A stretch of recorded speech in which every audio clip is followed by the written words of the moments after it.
या सिनेमाच्या ट्रेलर लोकार्पणाच्या ह्याला राजसाहेबांपेक्षा जास्त उचित माणूस नाही हे सगळ्यांना इथे माहिती आहे.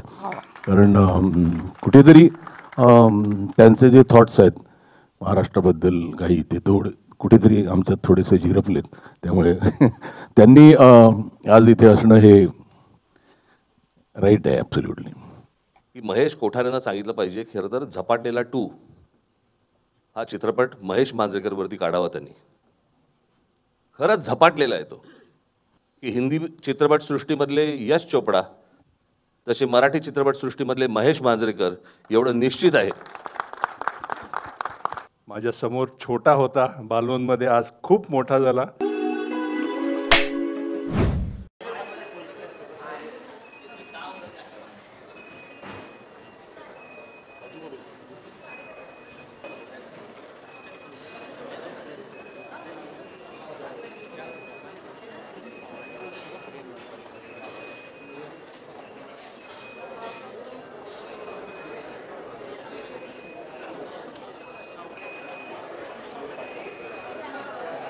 ऑक्टोबर 2025 रोजी तुम्हा सगळ्यांच्या भेटीस येतोय. या सिनेमाचे लेखक आणि दिग्दर्शक माननीय महेशजी मांजरेकर आज आपल्यात उपस्थित आहेत. मी त्यांना विनंती करतो की कृपया त्यांनी मंचावर यावं. नमस्कार. नमस्कार सर. सर, आपला सिनेमा 31 ऑक्टोबर रोजी रिलीज होतोय.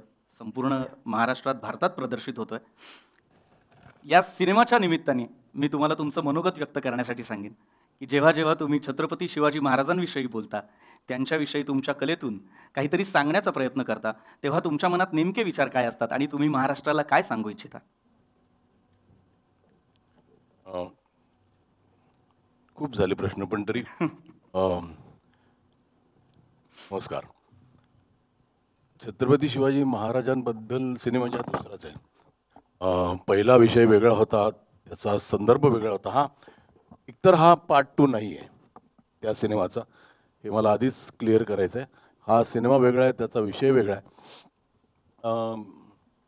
शेतकरी आत्महत्या प्रश्न मला बरेच वर्ष त्रास देत होता. म्हणजे का? आणि मग त्याचं जेव्हा रिसर्च केलं की काय काय आहे आणि किती त्यांची कर्ज आहेत, का आत्महत्या करतात, तेव्हा असा विचार आला की साधारण एक 14 लाख कोटीचं कर्ज माफ केलं आहे ऑफ इंडस्ट्रियलिस्ट आणि ह्यांचं, आणि मग शेतकरी का आत्महत्या करतो काही हजार रुपयांसाठी. तर कुठेतरी त्याच्यावरती एक रिफ्लेक्ट करणं खूप मला गरजेचं वाटत होतं. आणि मग तो सिनेमा करायचा. ते basically it was an accident. हा सिनेमा, ही जी 2 मुलं आहेत ज्यांना राष्ट्रीय पारितोषिक मिळालं, भार्गव आणि त्रिशा, हे त्यांचा सिनेमा बघून मी खूप इम्प्रेस झालेलो होतो. ज्याला त्यांना राष्ट्रीय पारितोषिक मिळालं त्यांना घरी बोलवलं आणि असं डोक्यात आलं की ह्या दोघांना घेऊन एक सिनेमा करायचा. आणि खूप दिवस ते डोक्यात होतं. आणि मग ती 2 शेतकऱ्यांची मुलं आणि त्यांच्या वडिलांनी आत्महत्या केली, आणि how would Shivaji Maharaj react to it, हा एक विषय आला. आणि मग ते होत गेलं आणि सिनेमा आकाराला आला. आणि today I am very happy तो आकाराला आला, कारण हा प्रश्न खूपच गंभीर आहे. आजही या वर्षी ओला दुष्काळ आहे, शेतकरी आत्महत्या अजूनही चालू आहेत. जवळजवळ रोज आत्महत्या होते, जवळजवळ नाही, रोजच आत्महत्या होतात. तरी आपण का, म्हणजे कॅन वी डू समथिंग, म्हणजे त्याच्यावरती एक फोकस टाकला तर काही होऊ शकतं का?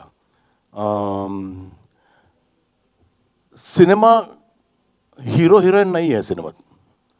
हा बेसिकली सिनेमा महाराज किती चिडू शकतात हे कळेल आपल्याला, म्हणजे महाराष्ट्रात घडणाऱ्या गोष्टींबद्दल.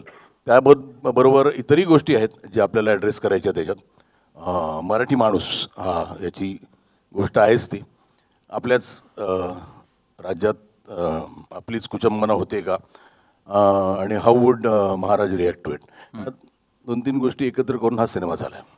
वा सर, एकंदरीत तुमचं मत ऐकून आम्हा सर्वांना खरंच आनंद होतोय की आज महाराष्ट्रात असे दिग्दर्शक आहेत, असे कलाप्रेमी आहेत आणि असा सामान्य माणूस आहे जो कुठल्या ना कुठल्या मार्गाने प्रश्न विचारण्यासाठी तयार आहे आणि महाराजांचे आदर्श, महाराजांचे विचार पुढे नेण्यासाठी तयार आहे. धन्यवाद महेश सर.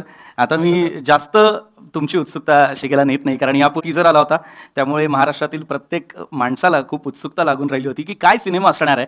आणि आज या सिनेमाचा ट्रेलर लॉन्च आहे, ट्रेलर लोकार्पण सोहळा आहे. तर मी माननीय महेश मांजरेकर सरांना विनंती करतो की त्यांनी स्थानपन्न व्हावं. आणि आता आपण पाहणार आहोत पुन्हा शिवाजीराजे भोसले या सिनेमाचा ट्रेलर.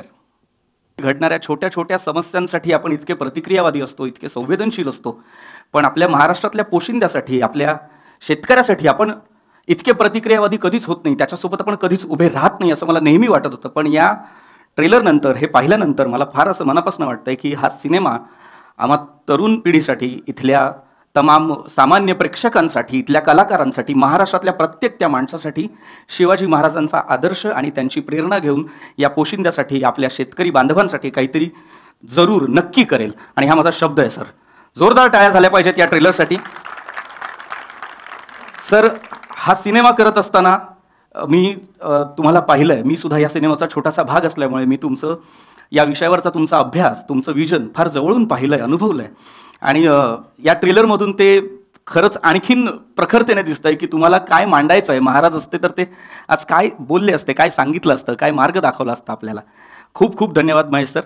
आणि आता मी पुन्हा एकदा तुम्हाला मंचावर येण्याची विनंती करीन. या सिनेमाचे लेखक आणि दिग्दर्शक माननीय महेश मांजरेकर. त्याचबरोबर मी मंचावर येण्यासाठी आमंत्रित करतोय राहुल पुराणिक सरांना, राहुल सुगंध सरांना, हितेश रोहरा सरांना, वीरेन मोहोळकर सरांना, अनूप मोहन सरांना, जुगल सुगंध सरांना आणि या झी स्टुडिओजचे व्यवसाय प्रमुख भवेश जानवलेकर यांना.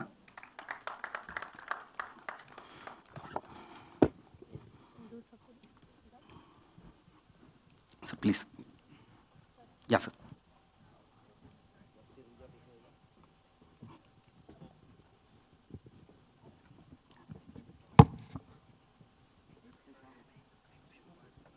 आणि यानंतर अत्यंत महत्त्वाची गोष्ट, आज या ट्रेलर लोकार्पण सोहळ्यासाठी एक विशेष उपस्थिती आहे. ती म्हणजे आपल्या सर्वांचे लाडके महाराष्ट्र नवनिर्माण सेना पक्षाचे प्रमुख सर्वेसर्वा माननीय श्री राज. आणि मी त्यांनाही विनंती करतो, कृपया त्यांनीही मंचावर यावं. राजसाहेबांचं कलेविषयीचं, चित्रपटाविषयीचं प्रेम आपण पाहिलेलंच आहे. आणि या सिनेमात जसे अनेक वेगवेगळे मुद्दे आहेत, मराठी अस्मिता, महाराष्ट्र, शेतकरी, या अनेक मुद्द्यांवर राजसाहेब वेळोवेळी बोलतच असतात. Hello hello. आणि या सिनेमाच्या ट्रेलर लोकार्पणाच्या ह्याला राजसाहेबांपेक्षा जास्त उचित माणूस नाही हे सगळ्यांना इथे माहिती आहे. कारण कुठेतरी त्यांचे जे थॉट्स आहेत महाराष्ट्राबद्दल काही, ते कुठेतरी आमच्यात थोडेसे झिरपलेत. त्यामुळे त्यांनी आज इथे असणं हे राईट आहे, ॲब्सोल्युटली. नक्कीच सर, नक्कीच. आणि आता यानंतर मी राहुल पुराणिक सरांना विनंती करेन की त्यांनी माननीय श्री राजसाहेब ठाकरे यांचा सन्मान करावा. कृपया सन्मान चिन्ह, शाल आणि श्रीफळ घेऊन यावे. या सन्मान चिन्हाचं स्वरूप असणार आहे अश्वरूढ छत्रपती शिवाजी महाराज आणि तुळशीचं रूप.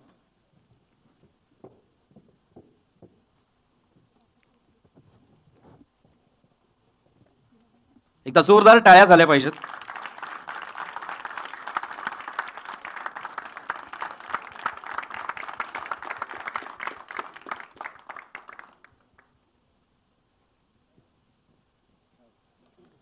मी महेश सरांना विनंती करतो की त्यांनी राजसाहेब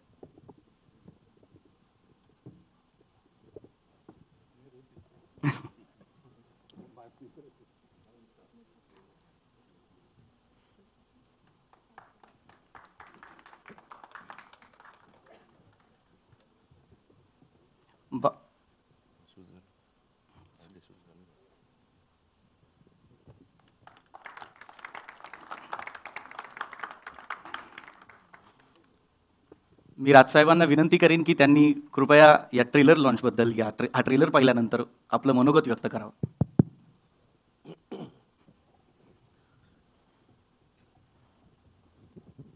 माझे मित्र महेश मांजरेकर, त्यांची संपूर्ण टीम आणि माझ्या सगळ्या मराठी बांधवांनो आणि भगिनींनो, मला आज आनंद होतोय की एक काठेवाडी माणूस मराठी शिवाजी महाराजांवरती पिक्चर करतोय.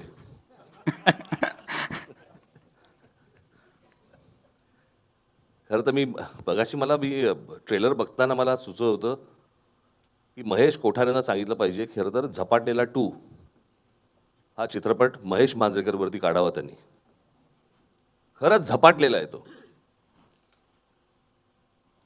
म्हणजे तो कधीही भेटला तरी पण कोणत्या ना कुठच्या चित्रपटाच्या स्टोरीबद्दल बरं एक वेगळाच विचार घेऊन येतो. मागे तो कुठला चित्रपट आपला वेडात मराठे वीर दौडले साथ, जे पाहतो ते भव्य पाहतो. म्हणजे आमच्यामधला एक अत्यंत कॉमन गोष्ट अशी आहे की आम्ही दोघेही ज्या गोष्टी पाहतो त्या भव्य पाहतो. आणि शिवाजीराजे भोसले बोलतोय हा पहिला चित्रपट हा मुंबई, ठाणा, पुणा, नाशिक वगैरे या सगळ्या शहरांसाठीचा होता. हा चित्रपट ग्रामीण महाराष्ट्रासाठीचा आहे. आणि त्या महाराष्ट्राबद्दलच्या संवेदना जाग्या असल्याशिवाय असे चित्रपट घडत नाहीत. आणि आज शेतकऱ्यांबद्दलच्या अशा प्रकारे शेतकऱ्यांबद्दलचा विषय, शेतकरी आत्महत्याबद्दल यांच्याबद्दलचा विषय हा अशा प्रकारे मांडणं हा एक धाडस आणि वेगळाच विचार आहे. तो वेगळाच विचार करत असतो. आणि हेच त्याचं आत्ताचं ट्रेलर पाहून आपल्याला सर्वांनाच कळलेलं असेल, समजलेलं असेल. मी दरवेळेला मागे पण म्हटलं होतं की हिंदी चित्रपटसृष्टीमधले यश चोपडा तसे मराठी चित्रपटसृष्टीमधले महेश मांजरेकर एवढं निश्चित आहे.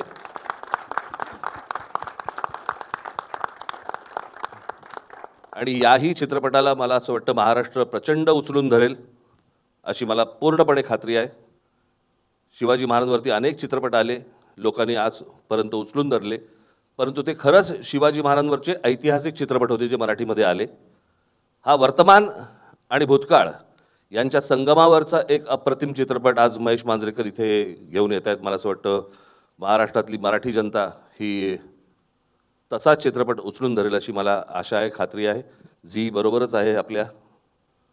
तुम्ही काय ब्लॉकबस्टर घ्यायचेच ठरवलेले दिसत आहेत बरं का. त्याच्यामुळे सर्वांना मी महेश बरोबरच्या आत्ताच व्यासपीठावरती आहेत तेवढेच नव्हे, याच्यामध्ये काम केलेली ही टिंगणी सगळेच जण आहेत, अनेक लोक याच्यामध्ये यांनी काम केलेलं आहे. त्या सर्वांना माझ्या मनपूर्वक शुभेच्छा. धन्यवाद. यानंतर मी झी स्टुडिओजचे व्यवसाय प्रमुख भावेश जानवलेकर सरांना विनंती करेन. सर, झी स्टुडिओज हा सिनेमा प्रस्तुत करत आहे, तुमचं काय मनोगत आहे सर? सर्वप्रथम मी माननीय राजसाहेब ठाकरे यांचं मी मनापासून आभार मानतो. त्यांनी वेळात वेळ काढून आमच्या या चित्रपटाला सपोर्ट करायला त्यांची उपस्थिती आमच्यासाठी फार महत्त्वाची आहे. तर थँक्यू सर. मी इथे आपले जगप्रसिद्ध क्रिकेटपटू संदीप पाटील सर आलेले आहेत. लहानपणापासून मी लहान असताना आम्ही त्यांना पाहिलेलं आहे. खूप खूप मनापासून आभार. तुम्हा सर्वांचे उपस्थित आहेत. संदीपचा मी एक किस्सा सांगतो. म्हणजे थोडासा वेळेचा बदल होता, तो 7ला वाटलेला त्याला. मग त्यांनी ओके म्हणाला, मी येतो.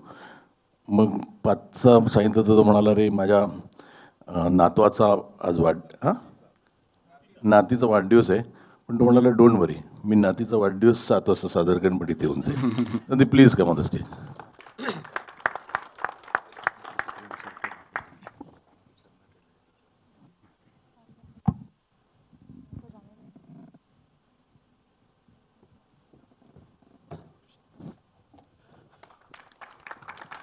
महेश सरांबरोबर आमचा झी स्टुडिओचा हा 5वा चित्रपट आहे आणि एका महत्त्वाच्या विषयावर आहे.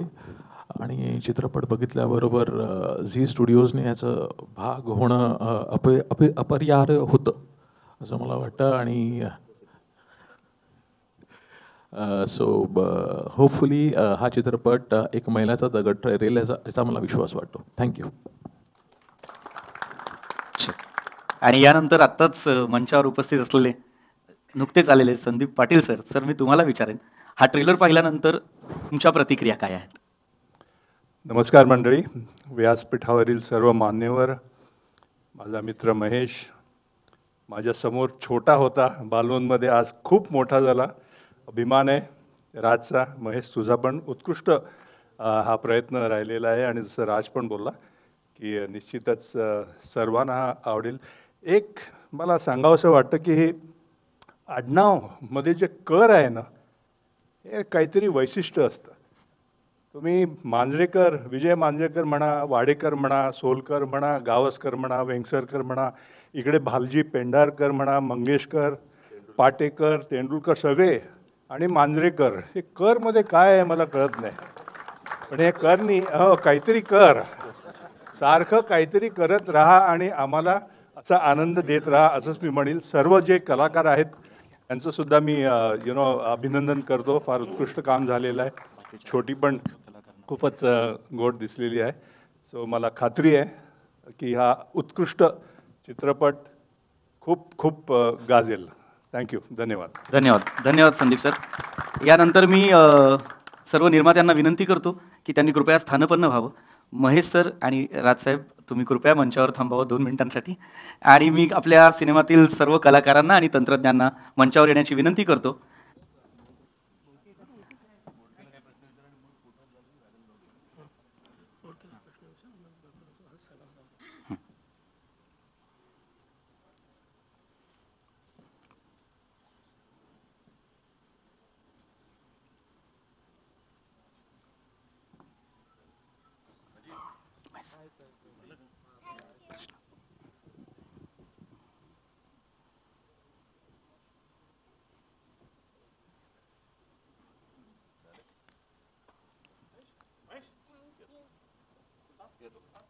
धन्यवाद राजसाहेब. धन्यवाद. यानंतर मंचावर उपस्थित कलाकारांपैकी मी सिद्धार्थ बोडके. महेश सरांबरोबर मला कोणाला सगळ्यांनाच त्यांच्याबरोबर काम करायचं असतं आणि मला ती संधी त्यांनी दिली आणि हा विश्वास माझ्यावर ठेवला. त्याच्यामुळे मी सर, आय लव्ह यू आणि थँक्यू सो मच. खूप मोठी जबाबदारी होती आणि खूप वेगळा रोल होता. कारण सगळ्यात महत्त्वाची गोष्ट की आजची आपल्या महाराष्ट्राची, आपल्या शेतकऱ्यांची जी परिस्थिती आहे, तर ही आकडे हे आपण रोजच्या जीवनात ऐकत असतो, पण हे परफॉर्म करताना मला असं झालं, मी ते सीन करताना खूप अस्वस्थ वाटायचं आणि असं वाटतं की महाराज जर खरंच असते आणि आजची परिस्थिती जर त्यांनी पाहिली असती तर त्यांना म्हणजे किती राग आला असता. आणि तीच त्यांनी त्या वेळेला जर आज ते असते आणि जी भूमिका त्यांनी मांडली असती ती सरांनी याच्यात मांडण्याचा प्रयत्न केला. सो माझ्यासाठी तर खूप मोठी गोष्ट होती आणि मला फारच मजा आली. वा वा. धन्यवाद. धन्यवाद सिद्धार्थ. आणि यानंतर इथे जमलेल्या मीडिया पर्सनॅलिटीजला मी सांगू इच्छितो की तुम्ही तुमचे प्रश्न सुद्धा विचारू शकता. धन्यवाद.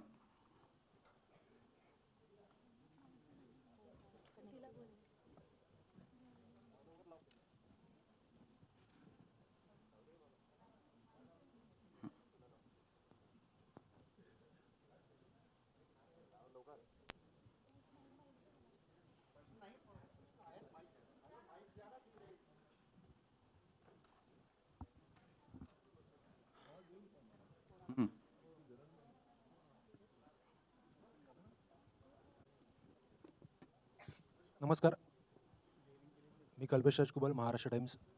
महेश सरांना माझा प्रश्न आहे आणि सिद्धार्थला पण नंतर प्रश्न आहेच. महेश सर, नेहमी छत्रपतींनी ऐकलेलंच का आपण ऐकतोय? इतके त्यांनी सगळं करून ठेवलं आहे, इतिहासात त्यांनी सगळे उदाहरणं आहेत, त्यांनी काय काय केलंय, का केलंय. पुन्हाच महाराजांना काय यावं लागतंय महाराष्ट्रात? आता इतके आपल्याकडे थोर नेते आहेत, पण तरी काय आहे की मला कायम असं वाटतं की महाराष्ट्रातली लोक ही फारच अकॉमोडेटिंग आहेत. म्हणजे कुणी यावं, महाराष्ट्राचं हृदय मोठं आहे, पण त्या हृदय मोठं पण ते किती सहन करावं याचं पण एक लिमिट असायला हवी. आज कुठल्याही गोष्टीत घ्या, आज सिनेमा घ्या, व्यवसाय घ्या, सगळे इथे येतात. महाराष्ट्रातली लोक त्यांना दरवाजे उघडे देतात, उघडे करून. आणि नंतर त्या महाराष्ट्रात एक उंट आणि अरबाची गोष्ट ना, तसं होतं कुठेतरी. तो प्राईड आहे, पण एक सहनशील आहे मराठी माणूस, पण इतकं असायला हवं का? आज त्यांनी पण आपला फूट डाऊन ठेवून सांगायला पाहिजे की हे हे माझं राष्ट्र आहे, मला हवं द्या ना मला की. त्यामुळे आणि महाराजांचं ऐकतात ते एक आहे, म्हणजे ते दैवत जे आहे ना महाराष्ट्राचं, ते इतकं मोठं दैवत आहे की त्यांनी बोललेलं सगळंच ऐकतात. मग मला आता त्यासाठी 2 पिक्चरमध्ये आधी, पण आता ह्या पिक्चरमध्ये मी तेच घेतलं की ह्याच्यात तर महाराजच बोलत आहेत. बऱ्याचशा गोष्टी आहेत जे माझ्या मनात खतखत आहेत, त्या सांगायला आज त्या मला जर का मांडायच्या असतील म्हणजे अगदी अंडरलाईन करून, तर ते महाराजच हवेत. आणि एक प्राईड आहे ते ते कधीतरी आपण ते विहार इतकं मोठं दैवत नाही तर you go back to him again and again. Thank you sir. Siddharth, यापूर्वी मयत करली होती यापूर्वीच्या सिनेमात, आणि या सिनेमात तुला ती संधी मिळाली आहे, तुझं कास्टिंग झालं आहे. जेव्हा पहिल्यांदा सरांनी फोन केला असेल किंवा प्रत्यक्ष तुला सांगितलं असेल की तुला महाराजांची भूमिका करायची आहे माझ्या सिनेमामध्ये, तर तुझी पहिली प्रतिक्रिया होती आणि पहिला विचार काय होता? पहिलं तुला काय दिसलं समोर, तुझ्या डोळ्यांच्या समोर? सरांचा मला जेव्हा फोन आला तेव्हा त्यांनी मला सांगितलं, तर आपण मी सरांना याच्या आधी कधीच भेटलो नव्हतो. सो सरांचा फोन येणं माझ्यासाठी खूप अनएक्सपेक्टेड होतं. आणि त्यांनी जेव्हा सांगितलं की महाराजांची भूमिका आहे आणि त्याच्यासाठी तुला बॉडी वगैरे बनवायला लागेल, आणि सगळ्यात महत्त्वाची गोष्ट त्यांनी मला सांगितली की हे जे महाराज आहेत, जे मला ह्या चित्रपटात दाखवायचे आहेत, हे प्रचंड चिडलेले महाराज आहेत. तर असे महाराज आजपर्यंत आपण कधीच बघितलेले नाही, आणि माझं विजन तसं आहे. तर हे तुला खूप गांभीर्याने करायला लागेल. तर हीच त्यांची पहिली ओळ होती. त्याच्यामुळे मी खूप ऑफकोर्स एक्सायटेड तर होतो, पण मला जसं मी सारखं मला तेच म्हणावंसं वाटतं की खूप मोठी रिस्पॉन्सिबिलिटी असते, आणि त्यात हे खरंच वेगळे महाराज आहेत जे ह्या चित्रपटात दाखवले. त्याच्यामुळे खूप मोठं चॅलेंज होतं. हॅलो महेश सर, मी स्वरा फिल्मी गप्पा पिक्चरमध्ये आता याच्या ट्रेलरमध्ये मी ऐकलं की दिल्लीचेही तख्त राखतो महाराष्ट्र माझा. पण आता महाराष्ट्रामध्ये दिल्लीचे पेक्षा महाराष्ट्रासाठी मराठी अस्तित्वाचं, मराठी माणसांचं देखील आपल्याला महाराजांचं उदाहरण द्यावं लागतं, तरी देखील आपलं अस्तित्व तिथे दिसत नाहीये. तर त्यावर काय? नाही नाही, ते दिल्लीचंही तख्त राखतो महाराष्ट्र माझा, हे महाराष्ट्र गीत जे आपलं आहे त्यातली एक ओळ आहे ती. आणि अजूनही राखतो की दिल्लीचे तख्त, म्हणजे ह्या देशाचं तख्त राखतो महाराष्ट्र. आज सगळ्यात दिल्लीत सगळ्यात जास्त टॅक्स जातो तो महाराष्ट्रामधनं जातो. आज देश चालवायला सगळ्यात मोठा हातभार महाराष्ट्राचा आहे. त्यामुळे दिल्लीचं तख्त राखतो कारण ती राजधानी आहे म्हणून. पण महाराष्ट्राचा खरं हार्ट काय असेल तर ते महाराष्ट्राचं आहे, देशाचं हार्ट काय असेल तर. आणि माझं काय म्हणणं आहे की हे जेव्हा हा देश स्वतंत्र झाला त्यावेळेला खूप राज्यांची नावं झाली, पण ह्या अख्ख्या देशात फक्त एकच राज्य आहे ज्याचं नाव महाराष्ट्र आहे. ते कुठेतरी नियतीच्या मनात होतं. ते फक्त महाराष्ट्रच कायम राहावं ह्याची जबाबदारी आमच्या सगळ्यांची आता. सर, पण तुम्ही म्हणालात आता की जरी दिल्लीचे तख्त महाराष्ट्र राज्य राखतो, तरी देखील मराठी भाषेसाठी, मराठी अस्मितेसाठी आपल्याला झगडा करावाच लागतोय. नाही, मला नाही वाटत तसं. माझं फक्त छोट्या छोट्या गोष्टी, म्हणजे आता मी माझं शिक्षण जरी इंग्रजी माध्यमात झालं असेल तरी मी मराठीच बोलतो सगळीकडे. म्हणजे खूप मी ज्यावेळेला हिंदी करायचो तेव्हा बऱ्याच तिकडच्या नटांचा, म्हणजे अगदी अमिताभ बच्चनचं पण असायचं, अरे इधर हम लोग भी है, तुम्ही सगळे मराठीत बोलता, असं असं त्यांचं असायचं. पण त्यामुळे मला आहे ते, म्हणजे थोडंसं ते काय आहे, त्याला काय करायचं. म्हणजे मी कुठेतरी आपल्या मनात जे थॉट्स असतात ना, जे आपल्याला सांगायचे असतात, ते आपण त्या माध्यमातून कोणाच्या तरी तोंडून दाखवतो. कुठेतरी ते डिरेक्टरचे, रायटरचे थॉट्स असतात जे सिनेमात येतात. आणि मी म्हणजे शेवटचं जी माझी ती लाईन मी लिहिली आहे ती, श्वास माझा ध्यास माझा नसा नसात महाराष्ट्र माझा, तर तसं आहे मी, आणि मी राहणार तसा. आणि मी if I can influence people to be a little more proud of Maharashtra, तर मला वाटतं मला खूप काही मिळवलं आहे मी. धन्यवाद सर. हॅलो, नमस्कार. तुम्हाला महाराजांची भूमिका साकारायची आहे, त्यासाठीचा तुमचा अभ्यास किंवा तो प्रोसेस थोडक्यात तुम्ही कसं सांगाल? 2 गोष्टींसाठी तयारी करायला लागली की मला म्हणजे फिजिकल ट्रान्सफॉर्मेशन त्याच्यासाठी करायला लागलं. त्याच्यासाठी एक वेगळी मेहनत घेतली. आणि मेंटली? आणि हां, तोच सेकंड आणि जास्त महत्त्वाचा पार्ट. मी सरांना जेव्हा भेटलो तेव्हा त्या स्क्रिप्टमध्ये सरांनी जे लिहिलं आहे मला इतर कुठलीच वेगळी तयारी करण्याची गरज पडली नाही, कारण मी पूर्ण त्यांना सरेंडर केलं होतं आणि हे त्यांचं विजन होतं. त्याच्यामुळे त्यांनी लिहिलेल्या प्रत्येक शब्दावर खूप व्यवस्थित विश्वास ठेवून, कारण जेव्हा आपण ते वाचतो त्यावेळेला ते आपल्याला खूप रिलेट होतं, त्याच्यामुळे त्या शब्दांवर विश्वास ठेवून, त्यांच्यावर विश्वास ठेवून मी ते डिलिव्हर केलं. त्याच्यामुळे मेंटली मी ज्या वेळेला तो सीन वाचायचो तर अशात बऱ्याच वेळेला मला स्वतःला झालं की त्याच्यात जे लिहिलेले वाक्य होते ते वाक्य पहिल्यांदा वाचताना मलाच खूप भरून यायचं आणि मलाच खूप त्याचा त्रास होत होता. त्याच्यामुळे मला कळत होतं की हे आता आपल्याला सगळ्यांना, मला आत्ता जसं फील झालं ते फील होण्यासाठी किती ताकदीने डिलिव्हर केलं पाहिजे, ही त्याची तयारी होती. पण सर होते.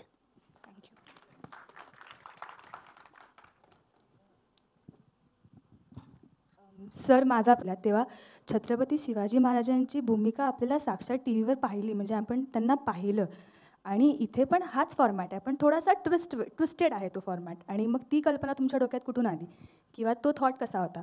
ह्या पिक्चरचा हां, म्हणजे हा पिक्चर असा काही करता आलं होतं की पार्ट 2 करायचा आहे. जसं मी मगाशी सांगितलं ना, ह्या मुलांसाठी लिहिलेला पिक्चर.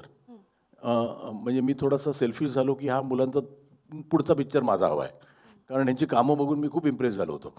तर येत गेला तो सिनेमा, म्हणजे ज्यावेळेला आणि पहिला पार्ट हा वेगळा होता, त्याच्यात काही खूपच इम्पॉर्टंट इश्यूज मी हाताळलेले. पण हा एक वेगळा विषय हाताळला आहे मी, कारण हा इश्यू हा मला खूप वर्षापासून त्रास देत होता की इट इज पथेटिक. म्हणजे जवळजवळ 1,20,000पेक्षा जास्त शेतकऱ्यांनी आत्महत्या केली आत्तापर्यंत. म्हणजे इमॅजिन करा की शिवाजी पार्क भरून जाईल एवढी लोकांनी आत्महत्या केली, आणि विच इज शॉकिंग. बरं, आणि काही काही गोष्टी त्यातल्या ऐकल्या ना तर अगदी फालतू कारणासाठी, अगदी मुलाला युनिफॉर्म नाही आणला म्हणून, आणू शकला नाही म्हणून आत्महत्या. जी पहिली आत्महत्या त्याच्यात तर एका शेतकऱ्याने आपल्या 3 मुलांचं त्यांनाच भजीत विष ठेवून ठेवली आत्महत्या. तर ते इतकं काय आहे की आपल्याला तर ते थोडासा त्रास द्यायला लागला. त्यामुळे हा विषय महाराष्ट्राच्या कानाकोपऱ्यात पोचावा अशी इच्छा होती, आणि तो पोचवायला एक आवाज जगात त्यापेक्षा मोठा आवाज नाही आहे या जगात. म्हणजे मी महाराष्ट्रात म्हणत नाही. इतकी पॉवर कुठली एका व्यक्तीमध्ये असेल ना तर ती फक्त शिवाजी महाराजांमध्ये. नाही, पण माझा प्रश्न असा आहे की महाराज आपल्याला इथे दुसऱ्या फॉर्ममध्ये दिसतात. तुम्ही म्हणालात की यावेळेस जे महाराज आहेत ते खूप रागीट आहेत, तर त्यामागची कल्पना आणि थॉट कसा होता? नाही, मी तोच विचार केला की आजच्या परिस्थितीत म्हणजे महाराजांचं त्यांच्या राज्यावर किंवा महाराष्ट्रावर जे प्रेम होतं, तर ते महाराज जर आजच्या काळात आले तर ते किती चिडतील, हा एक थॉट आला. आणि ती जी परिस्थिती बघून ती चीड आहे ती मला लिखाणात आली. आणि जी मला माहिती आहे की पहिल्या काही 1-2 सीनला सिद्धार्थला असं वाटायचं की थोडा सिरियस सीन आहे, इमोशनल आहे, आपण कसं करूया. मी म्हटलं राग हा फिक्स ठेवू, कारण तो राग ठेवला, त्या रागात बोललेला माणूस पण इमोशनली तुम्हाला अट्रॅक्ट करू शकतो. त्यामुळे ह्या परिस्थितीकडे बघून जी महाराजांची रिॲक्शन आहे ती या सिनेमात आहे. धन्यवाद सर. हॅलो, नमस्कार सर, मी नितीन मोरे, लेट्सअप मराठीमधून. मला तुम्हाला प्रश्न विचारायला आवडेल की मला मराठी चित्रपटाची ताकद दाखवायची आहे, तर हाच आपला चित्रपट असणार आहे की याच्या पुढे सुद्धा काही असणार आहे? नाही, मी आता ठरवलंय की सगळे पिक्चर मी मराठीत करून नंतर हिंदीत करून डब करणार, कारण आपण फक्त तो जो कॉन्फिडन्स आहे ना साऊथच्या लोकांमध्ये तो आपल्यात का नाही. आपल्याकडे चांगले मेकर आहेत, आपल्याकडे चांगले सब्जेक्ट्स आहेत, कुठेतरी आपण पाठी राहतोय का. म्हणजे जसं मी एक्झाम्पल देतो कन्नड सिनेमाचा. कन्नड सिनेमा हा आपल्यासारखाच होता, त्यांची कर्नाटकमध्ये परिस्थिती मराठीसारखीच होती, आणि तिकडे तमिळची आणि तेलुगूची दादागिरी चालायची. पण तिकडे कुठल्या तरी एका सद्गृहस्थाला असं विचार आला की आपण एक पिक्चर करूया खर्च करून. तेव्हा त्यांनी KGF बनवला, मग कुठेतरी कंटारा बनवला, आणि आज प्रूव्ह झालं आहे की तुम्ही चांगला द्या, तुम्ही हिंदीच्या तोडीचा पिक्चर द्या, आपण सगळ्यांना पळवू शकतो म्हणजे बाहेर नाही, आपल्याबरोबर चला आमच्यावर पळा. आपल्याला कुठल्याही सिनेमाचं स्वागत आहे इथे, पण मराठी सिनेमा मागे पडता कामा नये. आणला इथे मराठी माणसाने मराठी सिनेमा रे ह्या देशात, आणि आपण का मागे. आपले म्हणजे शांताराम घ्या, भालजी पेंढारकर घ्या, परांजपे घ्या, मोठे मोठे डिरेक्टर झाले, आणि आता आपण का म्हणजे बरं टॅलेंट नाही आहे का? खूप टॅलेंट आहे. बरं व्यवस्थित मार्केट केलं तर पिक्चर चालत नाही का? चालतो की. तर आपण थोडं म्हणजे आज कंटाराने तशी चपराक मारली ना, 10 दिवसात जवळजवळ 450 कोटी रुपये धंदा केले त्यांनी. कुठेतरी हा कन्नडा सिनेमा पण मी त्या दिवसाची वाट बघतो जेव्हा एक मराठी सिनेमा 450 कोटी करेल आणि करेल तो. म्हणजे फक्त कोणतरी आणि ह्या माझं नशीब चांगलं आहे की मला खूप चांगले प्रोड्युसर मिळाले ज्यांनी हा विचार केला नाही की अरे मराठी सिनेमा रिकव्हरी कशी करायची, काय कशी करायची. मी त्यांना जेव्हा सांगितलं की हा पिक्चर असा असा करायचा, बजेट मोठा आहे, दे डिडंट बॉदर की हा आपण रिकवर कसा करूया. त्यांचं पण काय म्हणतात त्याला पॅशन माझ्या इतकंच होतं की आपण एक सिनेमाच चांगला करूया, त्याला जी गरज आहे तेवढं बजेट देऊया. आणि मला वाटतं की असे निर्माते आले ना तर फार दिवस नाही, म्हणजे मला दाखवायची ताकद म्हणजे दाखवायची ताकद. प्रथम या 2 बालकलाकारांचं अभिनंदन, नॅशनल अवॉर्ड मिळाले. त्रिशा, कॉंग्रॅच्युलेशन. थँक्यू. महेश मांजरेकरांबरोबर काम करताना दोघांना कसं वाटलं? आणि मांजरेकर सरांनाही एक प्रश्न आहे की सर, ह्या 2 कलाकारांसमोर आपल्याला माहीत असलेले महाराज हे तुम्ही कसे त्यांच्यासमोर आणले की जेणेकरून त्यांच्याकडून तशी ॲक्टिंग वगैरे बाहेर करता येईल तुमच्यासोबत किंवा तुमच्या पिक्चरसाठी? नाही, मला ना एकतर ही मुलं खूप ग्रेट ॲक्टर आहेत. मी खूप लोकांबरोबर काम केलं आहे, म्हणजे मोठ्या मोठ्या ॲक्टर्स बरोबर, पण मला ह्यांच्याबरोबर सगळ्यात कमी त्रास झाला यांना. कमाल आहे, हे दोघेही कमाल आहेत, म्हणजे गिफ्टेड आहेत. नॉर्मली काय असतं माहिती आहे ना, लहान मुलं खूप आगाऊप्रमाणे ना मोठ्या माणसांसारखी कामं करतात. मला म्हणजे असं त्या मुलांना असे चिमटे काढायचे वाटतात आपल्याला तरी. जोक म्हणून बोलतोय, पण त्यांचा बिचाऱ्यांचा दोष नसतो. तो डिरेक्टर पण त्यांना मोठ्या माणसासारखं काम डायलॉग बोलायला लावतो. तर मला तसं नको होतं, पण तरी छोट्या छोट्या गोष्टी ज्या ही दोघं मुलं काढतात ना, त्या म्हणजे मी कधी कधी अचंबित होतो की अशा ट्रेंड ॲक्टरला करता येत नाही एवढे त्यांनी सुंदर एक्सप्रेशन काढल्या. महाराजांबद्दल मला वाटतं की त्यांना फार समजावं लागलं नाही, कारण त्या लाईन्सच अशा होत्या. म्हणजे सुरुवात या पिक्चरची अशी आहे की ही सिंहगडाचं महत्त्व सांगते की सिंहगड हे कोंढाणा किल्ल्याला सिंहगड नाव का ठरलं. तर त्यांनी इतकं ब्रिलियंट केलं आहे ते तुम्ही बघाल तेव्हा कळेल की ह्यांना काही सांगायला लागत नाही. खूप गिफ्टेड आहेत, उगाच नाही नॅशनल अवॉर्ड मिळाला.